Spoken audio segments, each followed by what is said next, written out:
Thank you, Ruth. I am pleased to be welcoming all of you on behalf of the Sarcoma Scholars.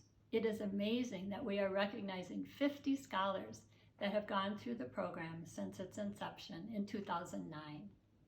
How did my husband and I become involved with the Sarcoma Scholars? 19 years ago, I was diagnosed with a softball-sized myxoid liposarcoma in my right hip area.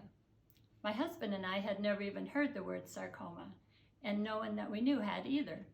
You couldn't go online to find out any information. You couldn't Google sarcomas.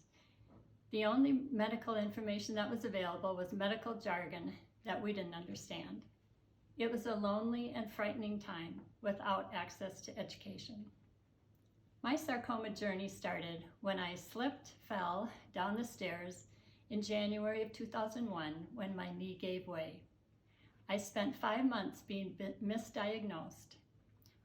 I had been playing competitive tennis for 20 years, and so initially they treated me with physical therapy on my knee. After many months of therapy, I was then treated for bursitis. However, I continued to feel that something was wrong, and so I insisted on seeing a new doctor.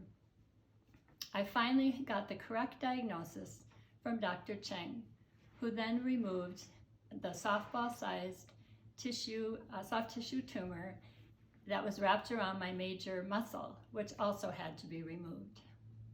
Would my life be different today had I been diagnosed correctly 5 months earlier? Would I be playing tennis with my granddaughter and not have to walk with a cane? We'll never know. Dr. Dusenberry was my compassionate radiation oncologist during my 36 radiation treatments.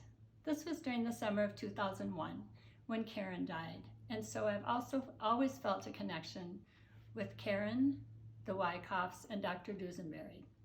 Rain and Sarcoma was just getting going. As my husband and I thought about what had happened to me and potentially others, an idea began to form on educating future physicians and healthcare professionals to recognize the symptoms of sarcoma. After the missteps that had happened to me, we wanted to do something and felt that this was the way that we could help to make this a reality. Our faith inspires our actions, and our actions was to fund a scholar program of people that would be working with Dr. Dusenberry and others.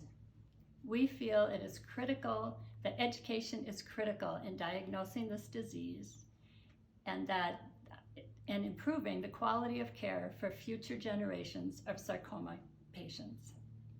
Cheers now to the 5 new sarcoma scholars.